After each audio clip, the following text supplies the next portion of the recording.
Good afternoon, everyone. We are so glad that you've joined us today to hear from Antro Pitala, who wrote Not in My Neighborhood, How Bigotry Shaped a Great American City. As you may know, this is part of Source's 6th annual Baltimore Week celebration, and we have events throughout this entire week to help folks learn a little bit more about Baltimore, our history, some of our community partners that we work with. But I do want to first start off by saying a special thanks to all of the co-sponsors that are working with us on these events throughout Baltimore Week. First, I'd like to thank the Urban Health Institute, or UHI.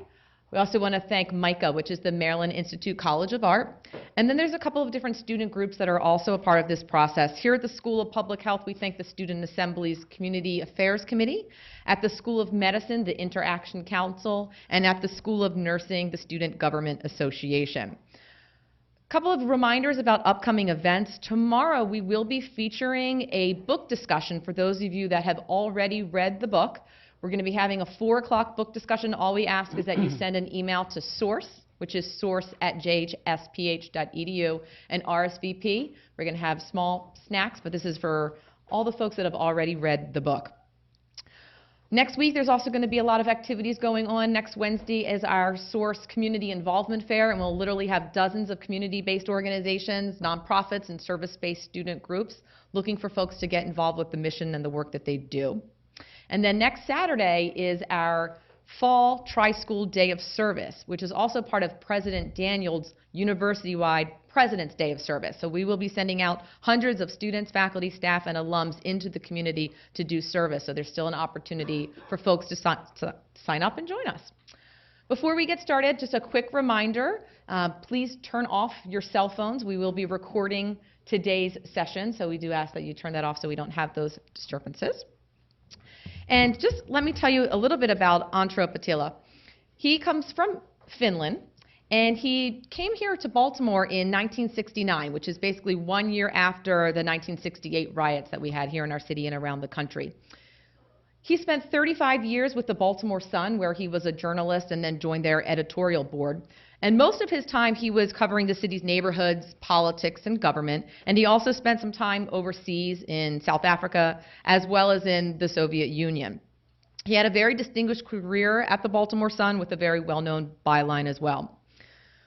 We asked him to come here today to talk about his book, Not in My Neighborhood, because it's a history of residential real estate practices here in our city. It's all about Baltimore. And it focuses on discrimination against many different groups, including blacks and the Jewish community as well.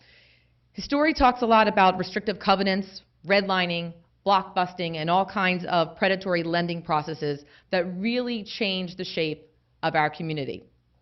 It's a well-researched book. It covers race, religion, class, anti-Semitism, and I found it to be a true page-turner. As many of us talk about Baltimore, and we call Baltimore Small-Timore because it is a small city filled with neighborhoods and many people that know each other for a long time, the book also uncovered many of the secrets that we might be embarrassed about our history. And so we're going to start off with having Antro basically talk about the book. We will have a question and answer portion at the very end. We'll have mics on both sides of the room, so we'll ask you to come over and ask those questions. But without further ado, Antro Pitala. I thank you, Mindy.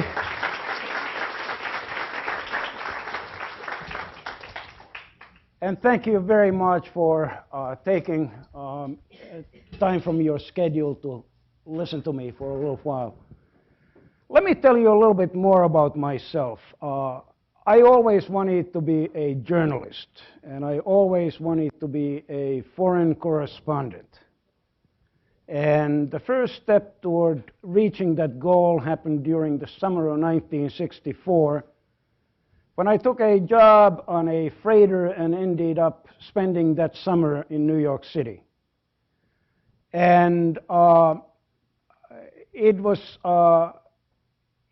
something that really gave me the America bug. I went back to Finland and then decided, hey, I want to see more of America. I want to understand more of the country and what's going on there. Now, one of the reasons why the New York experience was so defining was that in 1964, Finland was a country where truly hair and eye color were the biggest differences among 4.5 million people. Everybody was about the same religion, basically. Everybody basically spoke the same language.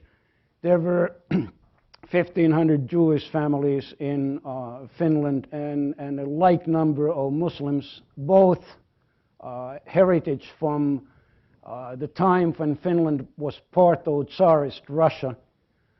And so seeing New York just floored me. It was just amazing to see this not melting pot, but this boiling pot of ethnicities and languages and so on.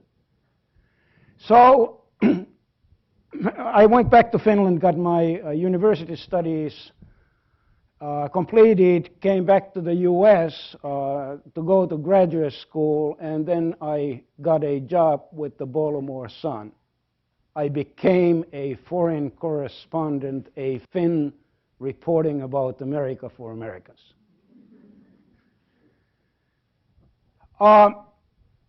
We are all eyewitnesses to one of the most remarkable turning points in human history.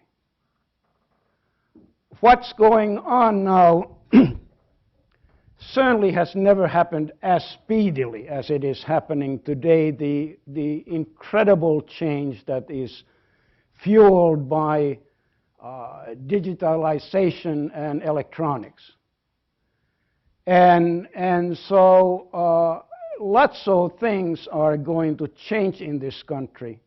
And when I talk about my book, I want you to understand that I am not predicting future in my book. I'm cataloging 130 years of urban history in Baltimore, from early suburbanization in the 1880s that was driven by first the availability of streetcars and then the automobile that really enabled people to spread out and so on. That is the starting point, and then the book goes through various historical developments and ends up talking about the subprime mortgage crisis. And it is that mortgage crisis and its aftermath that are part of the crisis in the housing industry that we are witnessing today, and I think that we will never recover from it. And the reason why I say this is that, yes, the housing industry is going to be booming again, but the technical revolution is now presenting Baltimore and all other cities and urban areas, all metropolitan areas, with a new set of challenges. And one of those challenges is that when mobility becomes the most important thing in your life, when your life is being guided by the gizmo you hold in your hands, you are going to have expectations that are very, very different from the expectations that the families had over the decades that I describe in the book.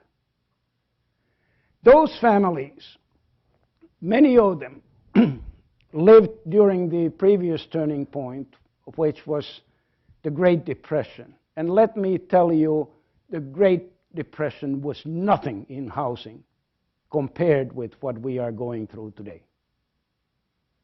The numbers of foreclosures far outpace what happened during the Great Depression, and we don't even know where this one is going to end. And of course, that is a commentary on the spread of home ownership in the intervening years. But what also is happening now is this total reorientation of society. the traditional expectations of a social contract are being altered or collapsing altogether. And so when we talk about the future of cities like Baltimore, one of the key questions is what are the new realities going to do to a city like Baltimore? If you have to face a future where none of you is going to be like me, who worked 35 years for one company, you may have to make decisions that are totally different from mine or the decisions that the previous generations had to make.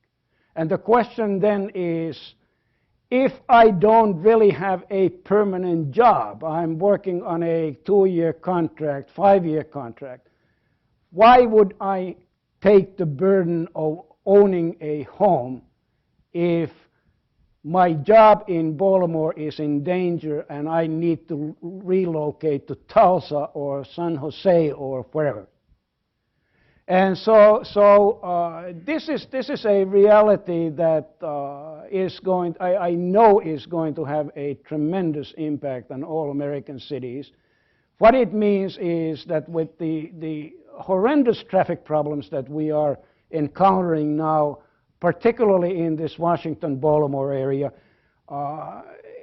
people no longer, there is no real need to live, in many cases, to live in a specific place. You live where you want to live, and then you let technology, in many cases, handle the rest. So this is the future that I see.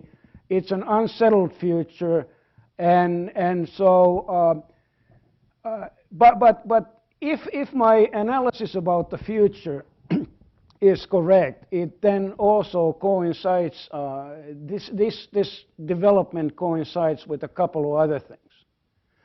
My book talks about it, the starting point of my book is 1910, when Baltimore becomes the first American city to require by a city council ordinance that every residential block be segregated. And Baltimore's law was copied by about 40 other cities, many of them in the old Confederacy, which were as worried about the influx of blacks as Baltimore was.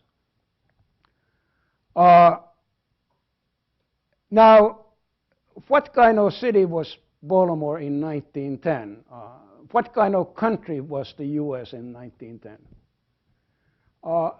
Race had become a very contentious issue after the Civil War, and particularly after Reconstruction ended.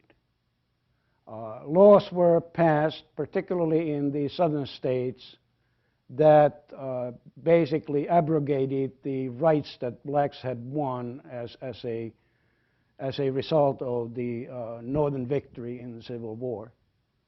And then became a series of judicial decisions by the Supreme Court that did things like established separate but equal as the law of the land.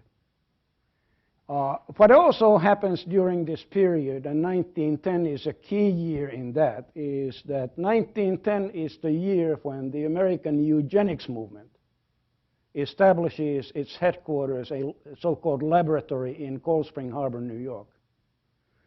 And many Johns Hopkins luminaries were key players in the eugenics movement that basically preached that different species and different had different functions in their existence and qualities, and that various human races and subgroups had different capabilities and so on.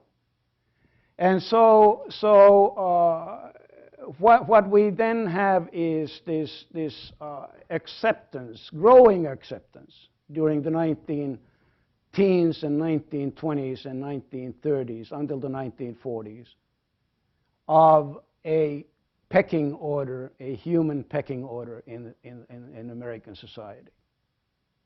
And 1910 is the beginning. What happens in 1910 is also that a pioneering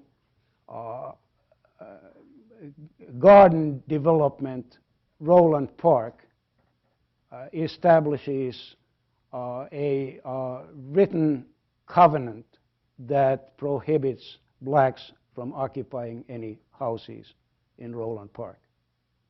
3 years later, in 1913, the Roland Park Company, which now is in the midst of developing Guilford and later Homeland and Northwood, adopts a company policy that says no Jews.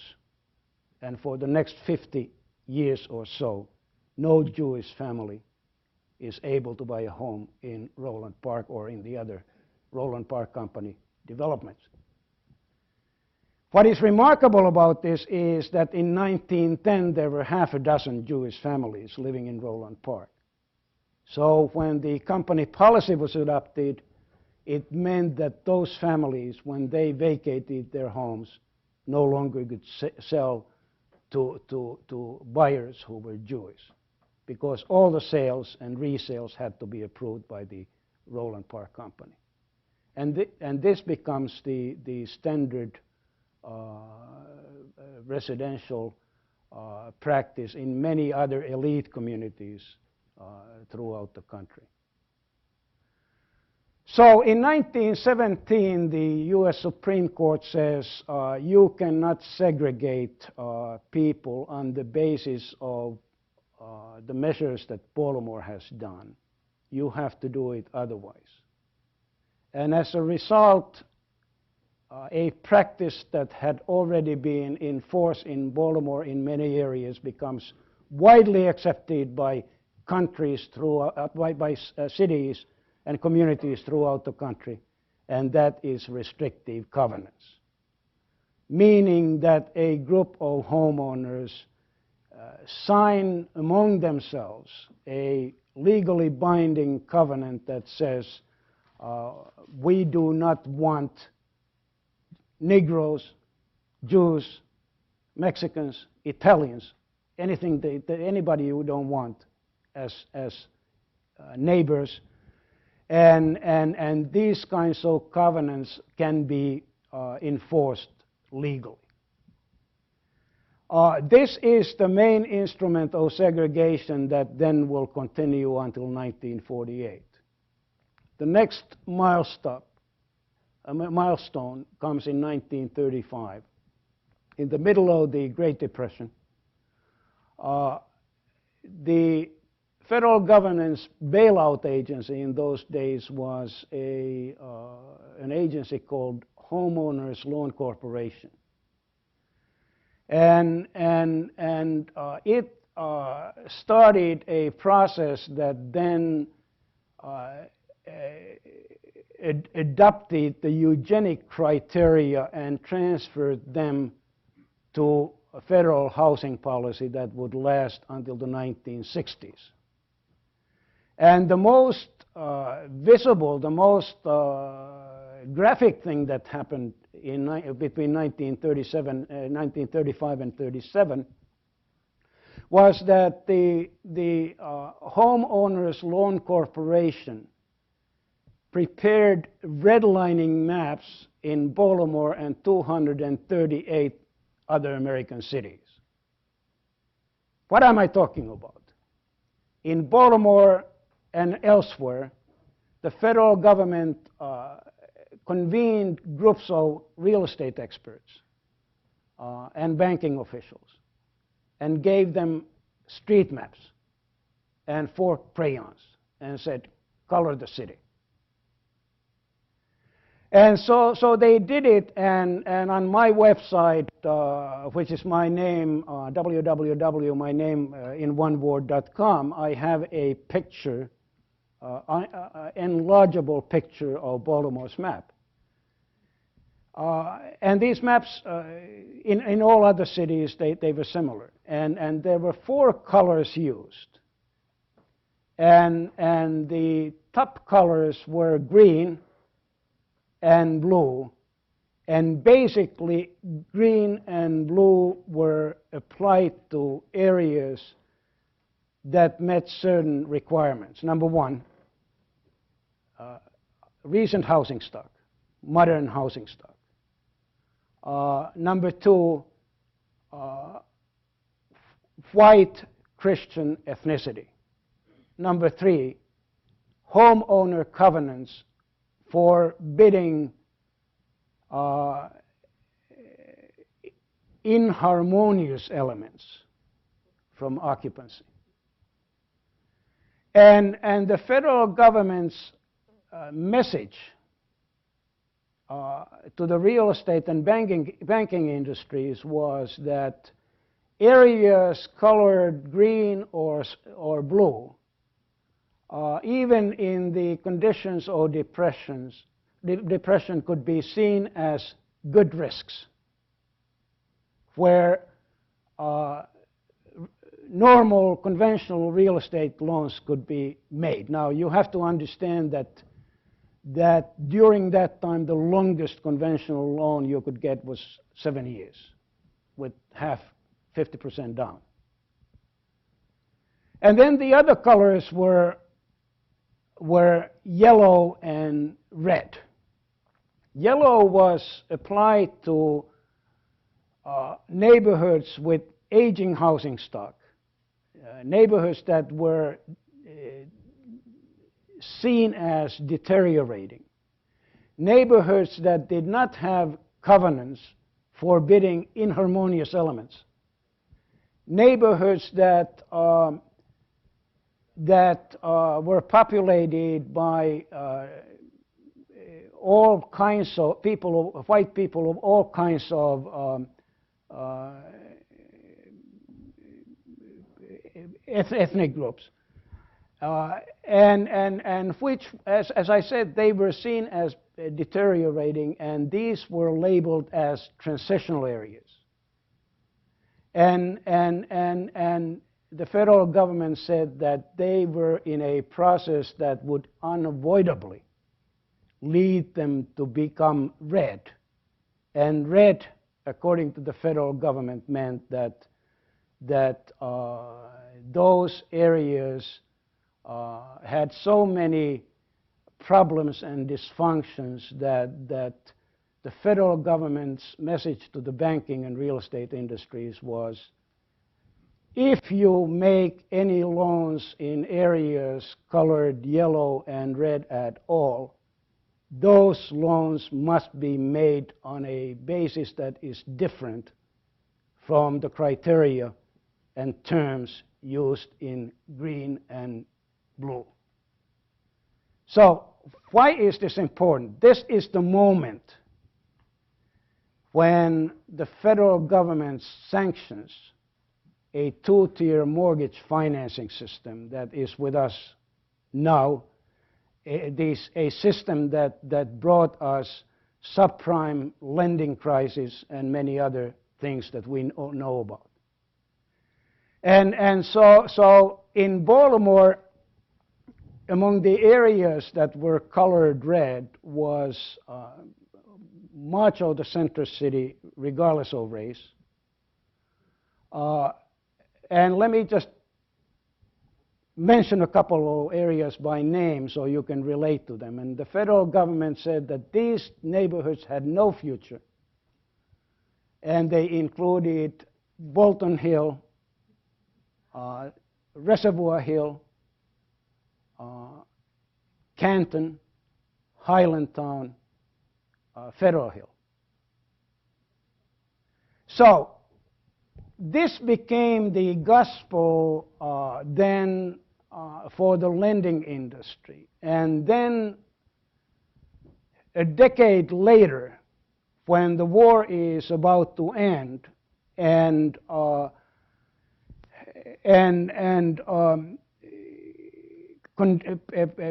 those industries are getting prepared for peace and all the changes that peace brings, we have this map that basically, if you take it and look at it, and I have this map juxtaposed with some census maps in my book, predict racial change that is coming in Baltimore and in other cities. Why is this prediction accurate? It is accurate because, number one, these are among the houses that in the conditions of depression and wartime labor shortages and material shortages, were not kept up to date, were not maintained, terrible overcrowding, didn't have modern facilities. They had outhouses known as scrappers in the backyard, and people were expected to do their basic sanitary stuff in bathhouses, public bathhouses that dotted the city. So at the point in Baltimore's history, racial change begins in 1944 during the Christmas holidays, when a demarcation line that had stayed intact for 30 years was broken. The east side of Fulton Avenue and everything east of Fulton Avenue until Madison Street in the Bolton Hill area, that had become majority black, and during Christmas holidays, the first black families crossed Fulton Avenue, and all bets were off. And the gospel of eugenics and various other prejudices had conditioned people to such extent that when the first blacks appeared, a growing hysteria began, and people just wanted to get rid of their houses at almost any cost, egged on by a group of real estate men known as blockbusters. And the reason why blockbusters became such a big factor in the racial transition of Baltimore and many other cities was that since regular banks did not lend any money to blacks, if a black family wanted to buy a house, the only financing they could get was from speculators offering them 100% financing, speculators like blockbusters. And during the war, there had been a number of black families who had made good money and who were ready for home ownership. And it's interesting, if you know, and I don't know, many of you are not from Baltimore, I know it. Many of you may not even be from this country. If you look at today's Fulton Avenue, it doesn't look very attractive. And yet, in 1944, the first blacks crossing over were among Baltimore's black elite. So this is the stuff that I talk about in my book, and the book concentrates on racial change on the west side for a very simple reason. It is on the west side that racial change happens on a large scale in the beginning. The east side is a couple of observations about the east side. Number one, the black population was relatively small and relatively constrained around this area here or near, closer to Fells Point. And East Baltimore in those days had a reputation as a Hicksville. All the black prestige institutions from major churches to NAACP and the Afro were located on the west side. The only institution of prestige that existed on the east side, and I tell this complicated story of why it ended up there, was Morgan College. So in any case, this begins on the west side, and now we make a connection to 1910 when the story began. The triggering event in 1910 was the purchase of a narrow three-story row house at 1834 McCullough Street by a lawyer named W. Ashby Hawkins. Totally forgotten. He was an important man. He was he was an activist in the Niagara movement, and when NAACP became an independent organization, he became an NAACP activist. And the legal department of NAACP, which later had stars like Thurgood Marshall and Charles Hamilton Houston, they all were really legacies of the kind of legal work that W. Ashby Hawkins did. And the reason why W. Ashby Hawkins was able to buy a house on McCullough Street, 3 blocks from Utah Place, one of the most prestigious residential streets in those days, the reason was that McCullough Street during the previous 2 decades had become increasingly Jewish. And as a result, many of the non-Jewish residents had moved elsewhere. And this became a Baltimore pattern that was then repeated after 1944 in many neighborhoods, that the anti-Jewish feeling among the general white population was such that Jewish neighborhoods, which in many cases were geographically close to existing black areas, were the most vulnerable. And so what had happened on McCullough Street was that by 1910, even the Jewish market, because blacks were now pushing toward McCullough Street increasingly from the direction of Pennsylvania Avenue, even that market collapsed. And so when we then look at the situation after World War II, we see this pattern repeating itself. We see it repeating in Ashburton, in Forest Park, Pimlico, and so on. And so in most American cities during that period of time, there were 2 separate real estate markets. There was one for whites, and there was another one for blacks. And the Baltimore Sun in those days, until the late 1950s, early 1960s, classified all real estate ads according to race. It also had real estate ads that said restricted, and everybody knew what that meant. It meant no blacks, no Jews. So this was the pattern that was established in Baltimore. I came to Baltimore in 1969. As late as in the early 1970s, I was reading ads by a multiple listing service that existed separate from the multiple listing service owned by the Baltimore Board of Realtors.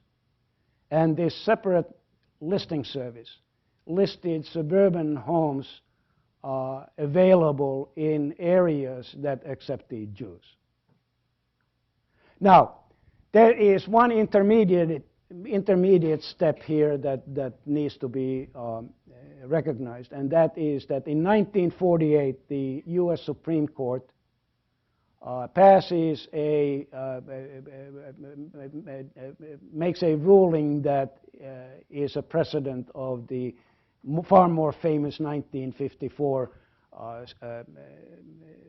school board school desegregation ruling.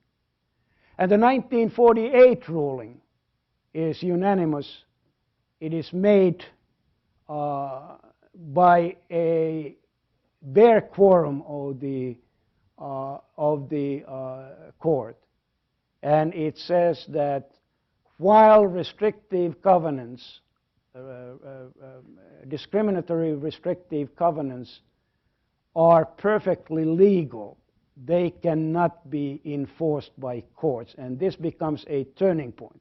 And the reason why only 6 of the 9 justices ruled on that case was that three excused themselves because they lived in suburbs in Maryland and Virginia that barred blacks, Jews, Armenians, Syrians, and a long list of other nationalities. So the change then from 1948 is gradual, and over decades, real estate practices change, and acceptance of Jews and other minority ethnic groups becomes more common. But it is kind of interesting that that even today, if you look at the Jewish community in Baltimore and many other cities, you see that the overt restrictions may have ceased, but the Jewish community is pretty much definable. It has geographically moved from various locations and now is in the Northwest in basically 3 zip codes. But today it is by choice, not by restrictions as in the past. And this, I think, is an interesting question in the sense that it's very difficult for us to decide why people want to live where they live. I talk in my book about the reasons why Liberty Road happened. And Liberty Road today, with its high concentration of African Americans, is either seen as a proof of continuing discrimination, or as a proof that people want to live where other people of their background live, and you then decide. Now, from 1944, when Fulton Avenue was crossed, until 1948, when the Supreme Court decision comes down, there is black movement, and blacks are moving into previously white areas. But all those areas are row house neighborhoods. And then in 1949, something happens that again changes the game. In 1949, a man who is the most significant black businessman so far in Baltimore's history, and the first truly significant black businessman, because he operated not only in the black Baltimore but also in the white, decided to abandon his 3rd floor apartment above his tavern at White Lock and Druid Hill Avenue in Reservoir Hill. And he moved to Carlisle Avenue in Forest Park. And that began ethnic change in Forest Park. The name of the man was William L. Adams. You need to know about Willie Adams. Most people don't. He just died recently, but he had been inactive for a couple of decades. He was a very, very significant person, and I talk in my book about his various achievements, including the role of his wife, Victorine Adams, who was the first woman of any color to be elected to the city council. And this was a power couple who was extremely well connected and so on. But in any case, so these are the kinds of things that I talk about in my book. The book ends with some discussion of the impact of the subprime crisis, which I basically describe as the son of redlining and blockbusting.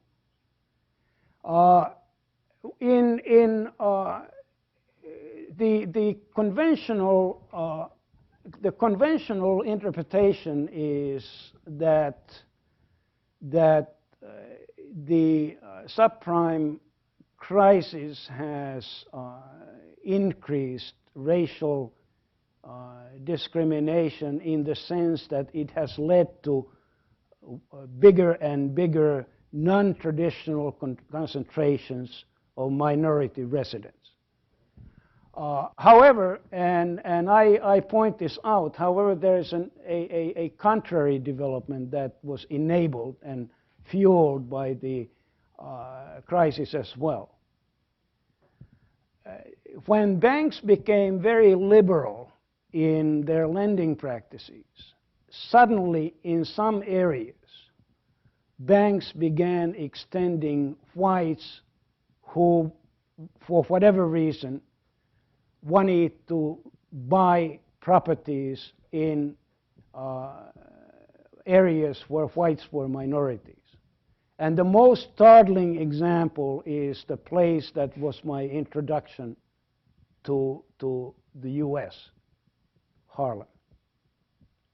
In 1964, when I first visited the US, I gravitated to Harlem for a couple of reasons. And one of the reasons was that between the 19-teens and the 1950s, a small Finnish community existed in Harlem.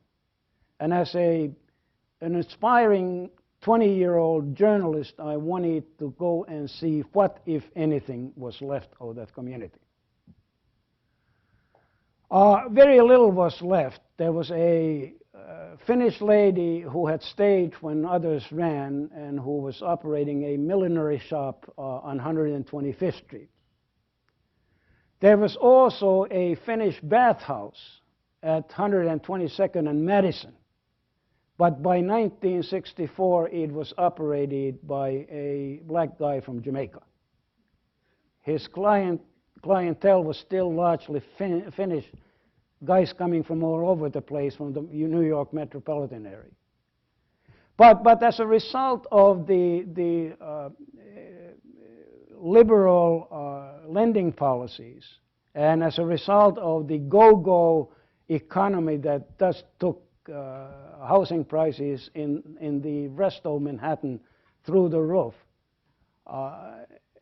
about 12 years ago, 15 years ago, a white movement began back to Harlem. And today, many areas of Harlem are becoming white. So this was a revelation.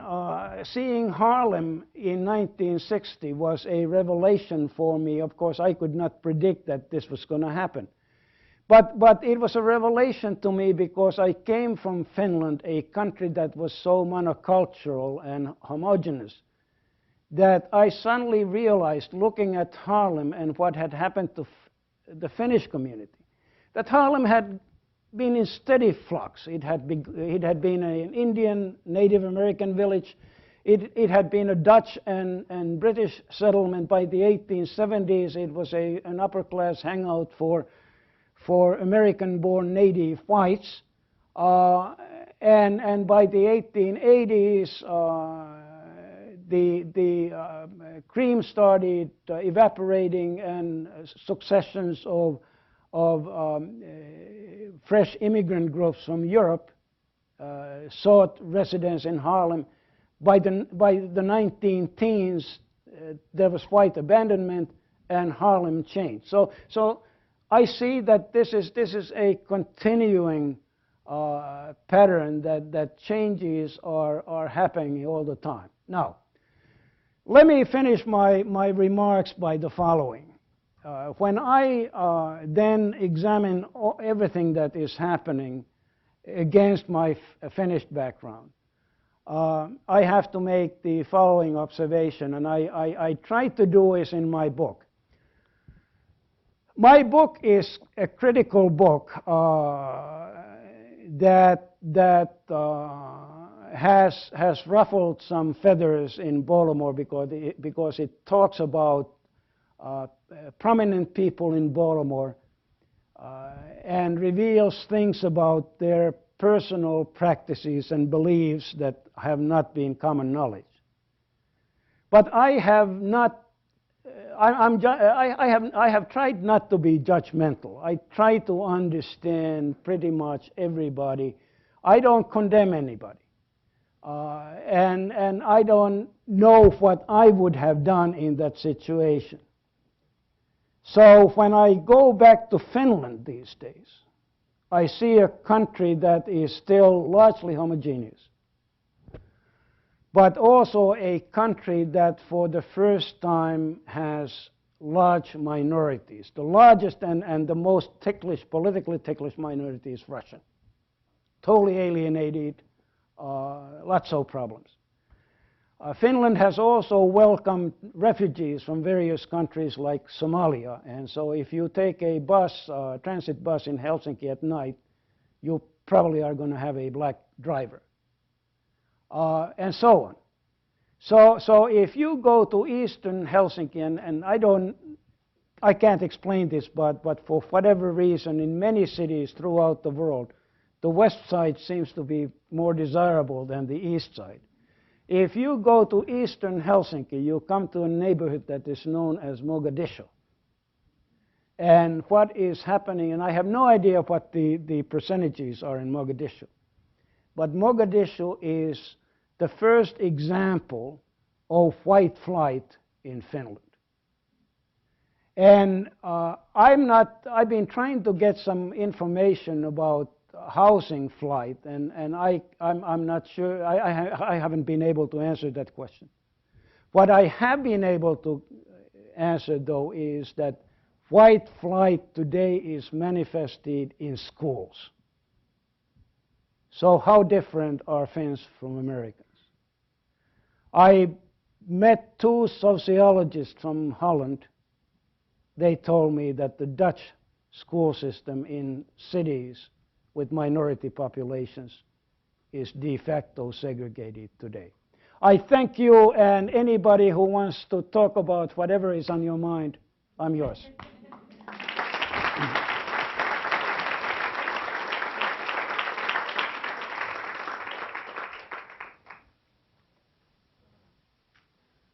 Okay, so as promised, we are going to take some questions.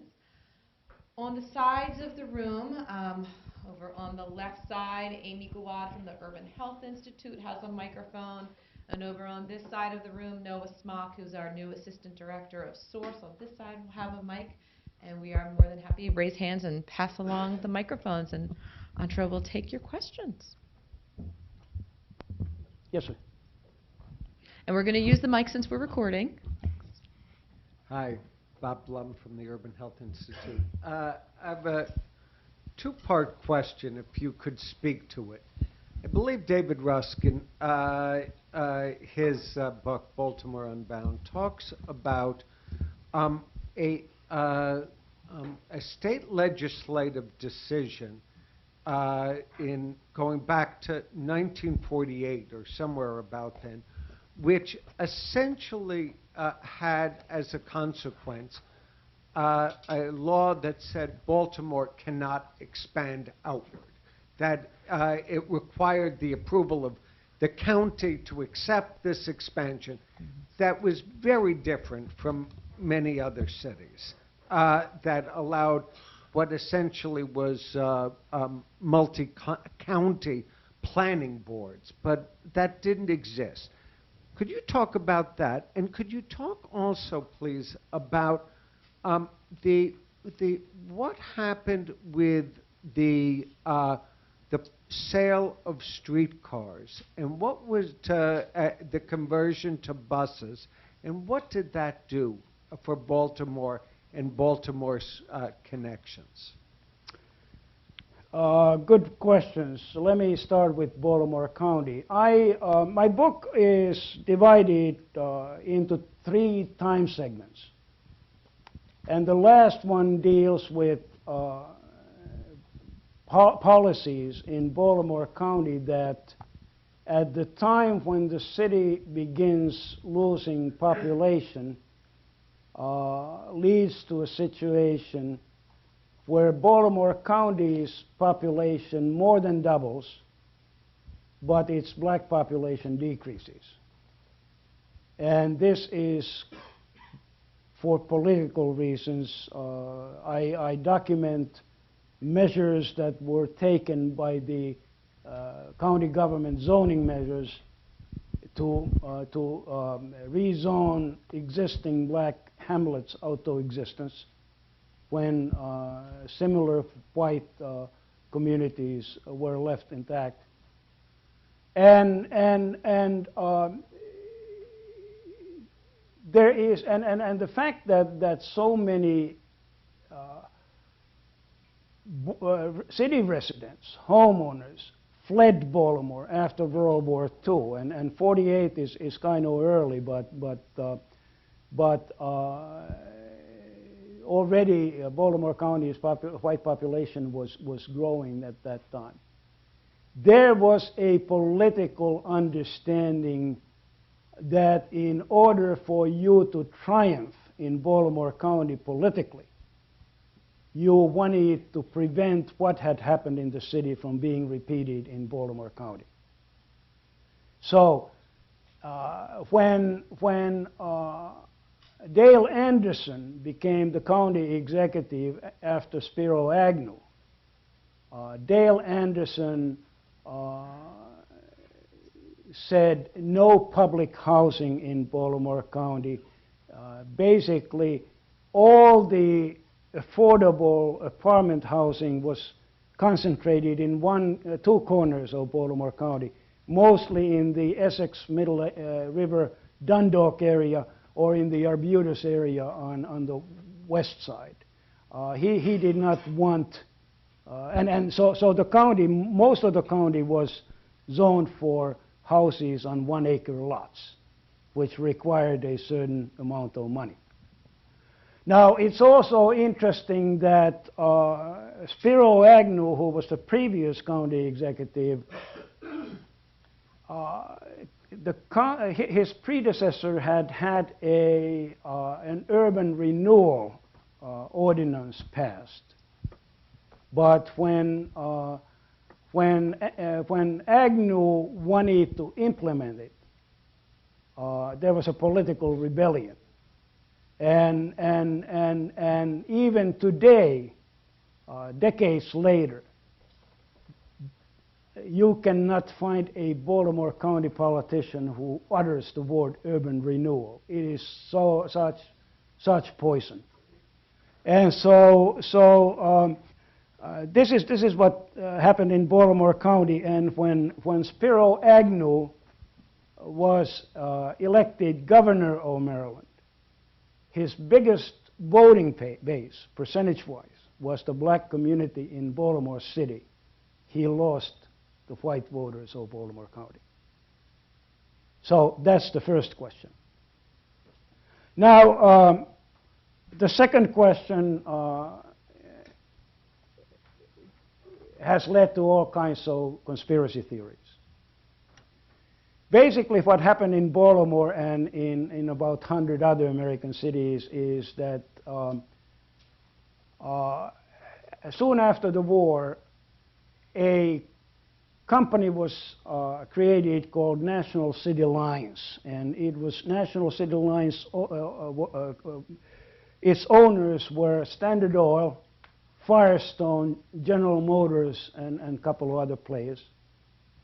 And they decided to start systematically acquiring public transit systems in city after city, ending streetcar service and putting buses on those routes instead. This led to the total collapse. Well, I mean, this may not have been the only reason, but the impact in Baltimore was a total collapse of the Baltimore transit system. And so when service got worse, more erratic, people got the message and bought cars, and this was just fine as far as General Motors and Standard Oil were concerned. But let me just take the step. Let me take the question one step further. I talk in my book also about what a hot political potato transit systems have been in Baltimore. And I don't know anything about any other cities. This may be true or may not be true. But in Baltimore, the plan was to construct 6 rapid transit lines radiating from the center of the city. The first one that was built was the metro that was built between Charles Center, initially between Charles Center and Owings Mills, following the corridor between bordering on the expanding black area on Liberty Road. The next line that was constructed was the light rail line that now runs from Hunt Valley to Anne Arundel County.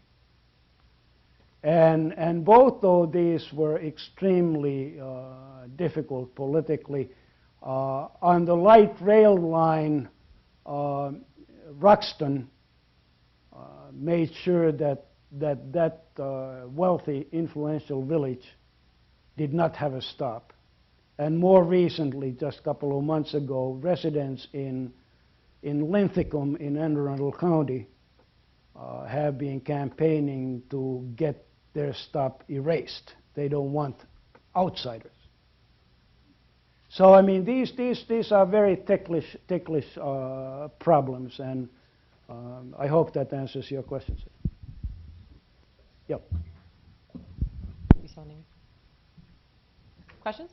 Yeah. Move here. So we're in the School of Public Health, and you just hit on a major policy issue as it relates to transportation. So I'm hoping you can help us think about policy implications and health implications. You'd mentioned eugenics and obviously its impact on World War II and the spike in death as it relates to the Holocaust. We also know that there's a social determinant or slow death that's occurring. Can you talk about how science or eugenics and how we tee that up as a precursor to much of the policy making and decisions that have occurred in the city? What are some of the other examples of how policy then unfolds in Baltimore, be it housing, be it transportation, as you mentioned, and how different groups understand their American citizenship as it relates to this eugenics and whether they are considered American or white, whether they're Asian, whether they're Eastern European, and how this evolves and changes over time and then finds its way into policy. I think that many of you really are, at some point, will hopefully develop an interest in eugenics. And I'm no expert on that, but I'm absolutely fascinated. Eugenics was so widely accepted that there is hardly anybody in the public life during the 1920s and 1930s that was not affected by those assumptions and judgments in some fashion. And so quite often it is difficult to pinpoint and say, well, this was because of eugenics. But another big battle in Baltimore City was over public housing. And that in many ways was a fight that was fueled by eugenic assumptions by various races and ethnic groups of having different worth. But it also was fueled by, and this is interesting in terms of today's political situation. It was also fueled by the city democratic political establishments hating President Roosevelt and his New Deal policies. And so the defining moment, and I really don't, there was a landmark case, Thompson versus Hodd, that has lots of documentation and testimony that addresses this and is the easiest way to get into this question from Baltimore's perspective. But the biggest thing that this anti-Roosevelt public housing battle caused was that a decision was made in the middle of this controversy that then would guide Baltimore's public housing policies by the housing authority as well as the federal government for the subsequent several decades. And that decision was that instead of locating a defense housing complex near the Bethlehem Steel facility in northeast Baltimore within city limits, this plan had the blessing of Mayor McKeldin, a Republican. He goes on a fishing vacation to Maine.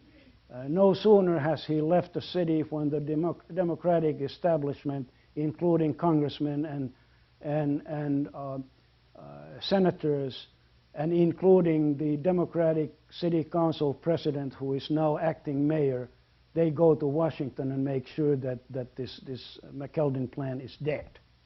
And as a result, the policy in Baltimore is to locate public housing in communities of least resistance.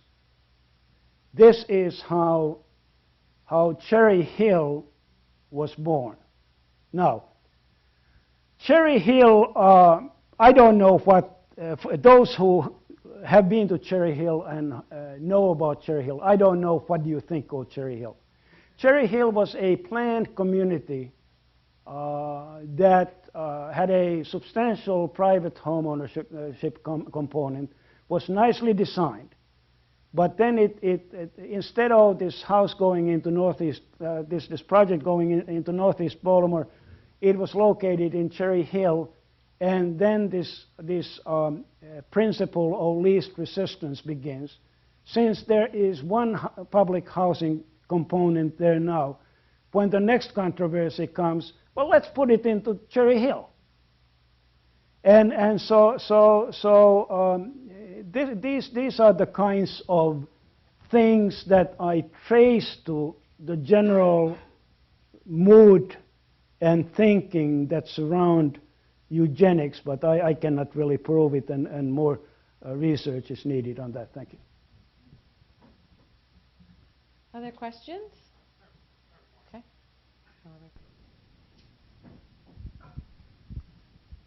Thank you, Antero, for your talk today. Can you talk about, since we are, we are neighbors to East Baltimoreans, and you are correct in your assumption. I mean, in your talk that most of the black economic base was and existed on the west side.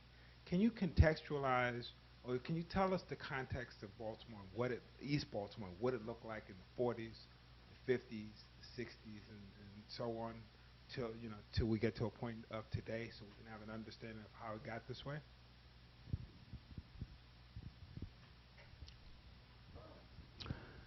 I can and I can't. I mean, you look at biographies of Billie Holiday, which Baltimore claims as its own. Well, the fact is that the birth certificate says Philadelphia, so she's not from Baltimore. But she supposedly lived in an area known as the Point, which would mean the larger Fells Point area somewhere. And so there was there were black areas in this general territory here. But for instance, the area between Jones Falls Expressway and Broadway was all white until 1948 or 1950. And then the change began. And later on, you have to understand that East Baltimore in those days didn't go very far. After Federal Street, a couple of blocks after Federal Street, the country began. And so the houses this side of Edison Highway, near that Eastern Police Station, they were built in the after World War II. So that was the expanding picture there. And so East Baltimore had this stigma that I referred to, that it was seen as a hick town, and people really didn't want to reside in East Baltimore if they had a choice.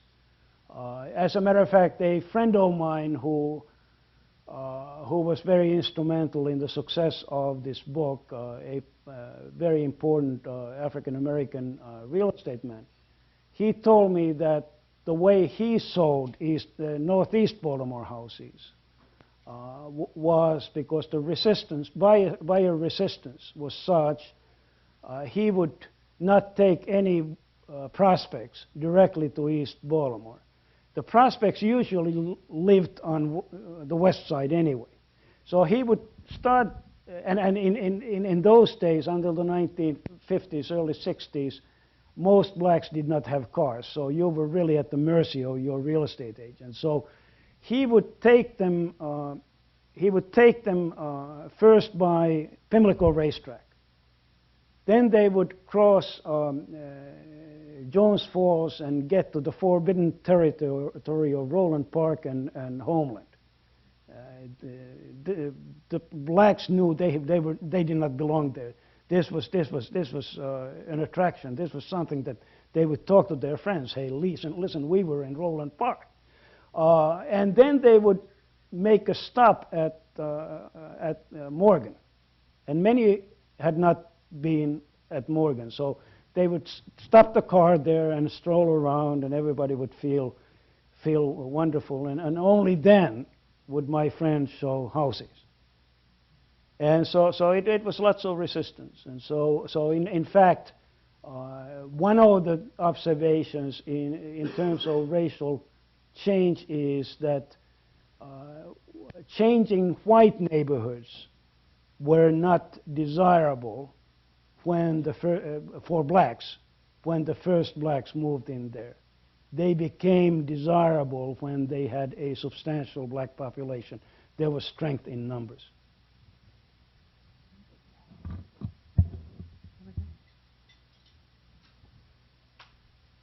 Hello, I just want to thank you for your book. It's tremendously researched, well written, and I tremendously enjoyed it. I want to ask you a question about the East Baltimore Development Initiative that's currently taking place surrounding the Hopkins campus. Through the use of eminent domain, they've moved out over 1,000 families through that project.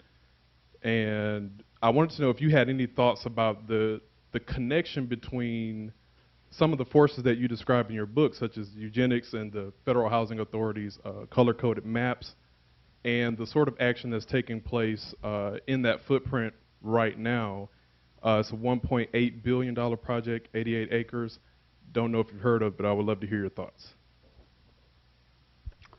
Well, I can talk and I don't know anything. I know that during the time when I actually knew a little bit about the East Baltimore redevelopment project, there was one side which was the development side, and then there was the political side, and it was a can of worms. Lots of nefarious things were done to appease local politicians who they took care of themselves and did not necessarily take care of their community. However, let me just put this in a slightly broader perspective. I can't pinpoint the time to you, but there was a time when Johns Hopkins was seriously thinking about its future options, including moving out of here. And so at that point, which must have been in the late 50s, early 60s, a decision was made to stay here and to expand here. And simultaneously or subsequently, much of the housing stock around Johns Hopkins began deteriorating. And this was no new problem. As a matter of fact, there was a nationally praised project that won all kinds of awards and produced a nationally distributed educational film about renewal of certain blocks between Collington Square and Broadway. And apparently that was successful, and then things again went haywire. And what I suspect is true here is that certain types of aging houses are, whatever you do in there, are not going to be very desirable and may not have an economic future. And so in any case, so the Hopkins plan was completed, and now it's being implemented. Now let me make my heretical statement here. My own suspicion has always been that what ultimately is going to happen is that Hopkins is going to take over Perkins Homes and redevelop it. And that much of the north side is really for resettlement of people of that. And as a piece of evidence, let me point out the fact that Hopkins already has been involved in land swaps. It got control of a former library site and the Broadway high-rise by giving the city the old church home and hospital. But I mean, these are extremely controversial things, and there's lots of work there for anybody who wants to research it. I think we have time for perhaps one last question. In the back, give Amy some business on that side of the room. Thank you. Hi. My parents moved to Baltimore in 1958. They moved into the Park Heights community, which was predominantly Jewish at the time. And I'm wondering, can you talk a little bit about the cooperation between the black and Jewish communities on civil rights locally, and also about how each of the communities work to establish institutions like Morgan State and Sinai Hospital? I can and I won't. And the reason is that the question about black-Jewish tensions is a chapter in my book, and rather than being put in a position where somebody is telling somebody, well, he said this, I'm not going to be put in that position. If you want to learn about the tensions, it was not a pretty picture.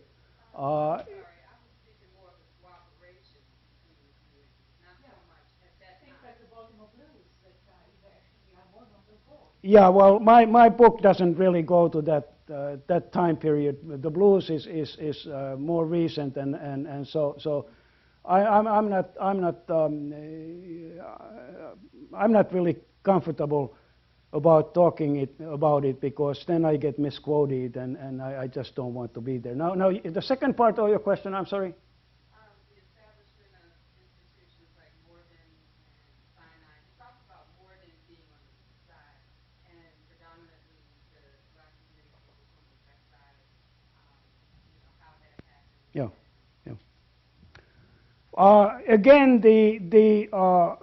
I have a almost a chapter about the circumstances that led to Morgan being where it is today. If Morgan initially, Morgan's first home was at Edmondson and Fulton in a white neighborhood.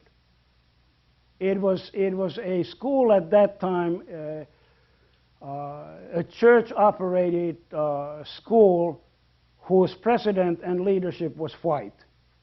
Then they outgrew that parcel in West Baltimore, and they started looking for another site. And Andrew Carnegie, the industrialist, had made some comments at a conference in Scotland in which he contradicted the prevailing gloom about the progress of blacks and said, well, blacks have made more progress in 40 years than any other group I know of. And so Morgan then goes to Andrew Carnegie and says, listen, we need some money for a new campus. And Andrew Carnegie says, yeah, I give you some money, but you have to raise the same amount, and I can't remember how much it was, and it doesn't make any difference because the value today is different anyway. So, as a result, Morgan located a parcel at Cross Country Boulevard and Green Spring Avenue. Wanted to create a campus there and a housing community. And all hell broke loose, and then in a long process, Morgan ended up at its current location, which again prompted so much opposition that there was a serious legislative effort to have Morgan's charter revoked. So that's the Morgan story. Let me now also talk a little bit about your first part, because I want you to understand how I did my book. I deal with lots of very sensitive things that have not been common knowledge in this community, including the fact that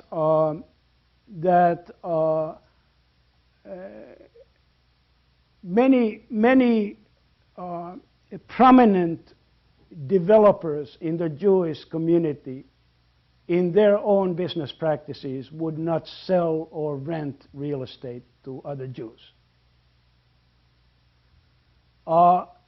Now, what I'm saying is that nobody is blameless here. For instance, you asked about Sinai Hospital. Sinai Hospital originally was right here, for the simple reason that while Johns Hopkins in his will had ordered that the institution follow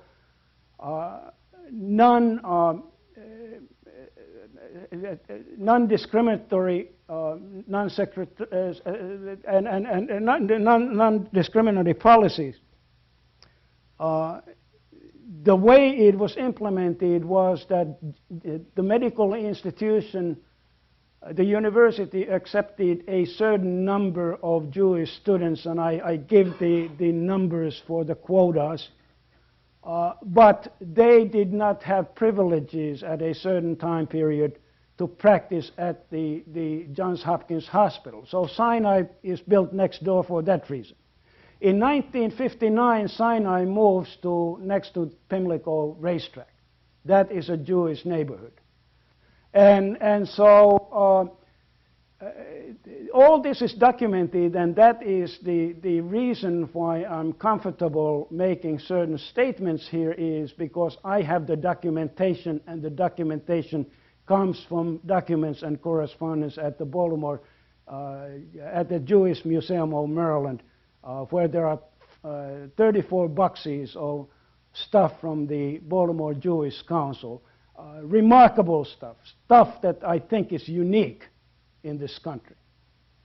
And so there comes a period in the 1950s. Sinai moves there in 1959. And racial change is now galloping towards Sinai.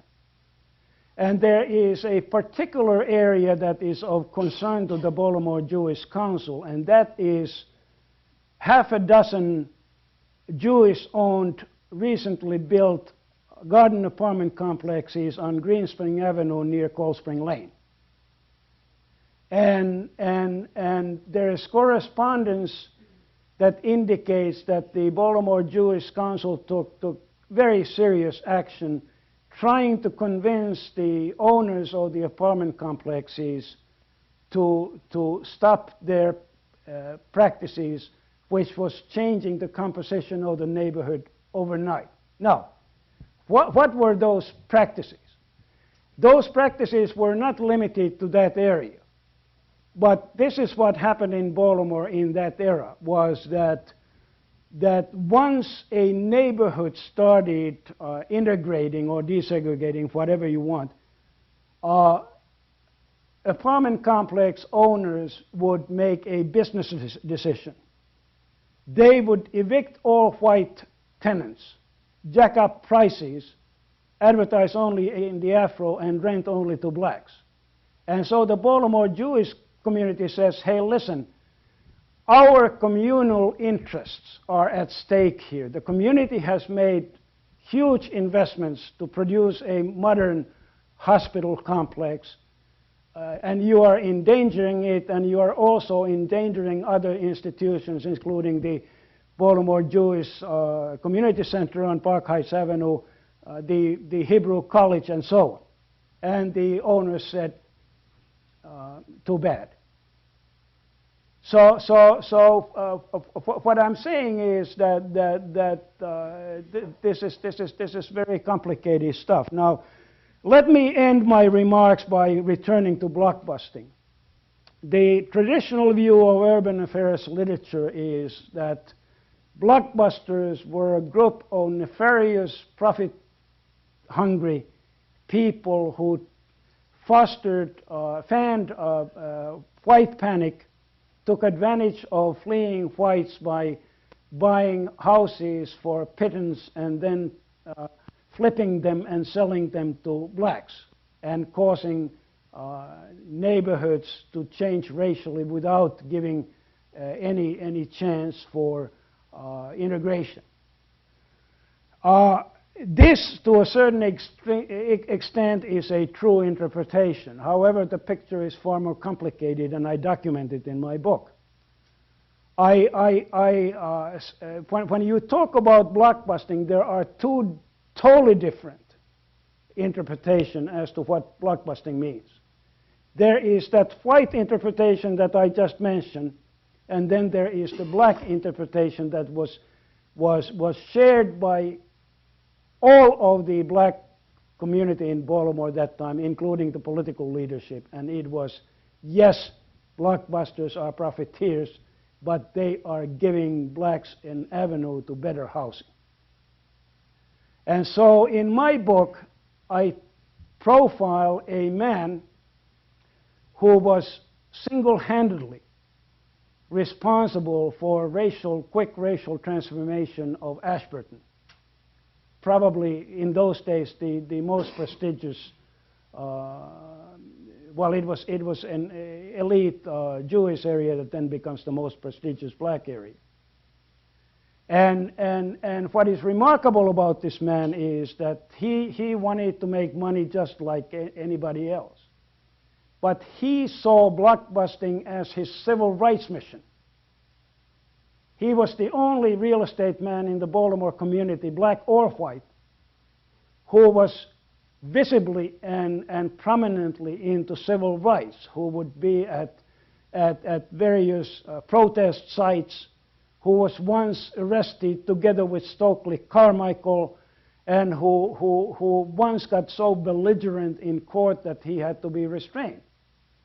So what I'm saying is that rather than trying to make blanket statements that this happened and that happened, I try to show that it's not black and white, and I'm not talking about racial terms, but I'm saying that there are lots of shades here. So this is what the book is all about, and so when I hesitate to talk here about relationships between the black and Jewish community, one of the reasons is that the tension that existed had many historical roots which I detail that had something to do with Hitler and perceptions about Hitler. But it also was due to the overall Baltimore County community's inability to define certain issues. Even among the liberals, there was no agreement as to whether desegregation was desirable, and if it was, at what pace and how. And this led to a basic conflict between the leading white civil rights leader, who was Sidney Hollander, a prominent member in the American Jewish philanthropic community, a man of whom it was said that Sidney Hollander fights for the black man to the last Jew. And so what I'm saying is that the inability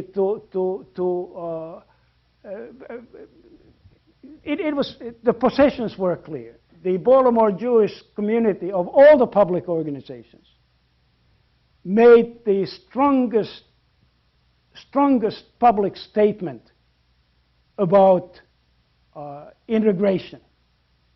And it said that blockbusting was organized crime. But after that, then it gets very shady. After that, there is no agreement as to how to proceed. And the same goes at that time period with NAACP, which had lots of white members in those days, and the Urban League, which was led or controlled by Sidney Hollander. So I mean, these are difficult things, and so I hope you understand what I'm saying. And I thank you for your patience, and hope you're well. And my book is available in public libraries in the city and the county. There are books here. There are some copies for sale, and I'll be happy to sign them. But if you want to understand Baltimore, read the book, and I thank you.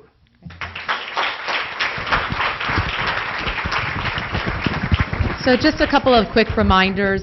One of the things that we talk about with Source, before you go out and get involved with the community, we encourage you to learn about that community and listen to others tell stories. And whether you're going to be here in Baltimore for just 1 year or for long term, or if this has been your home forever like it's been we encourage you to learn more, and which is why we've asked you to go out, get a copy of this. I know some faculty members have been requiring this for reading.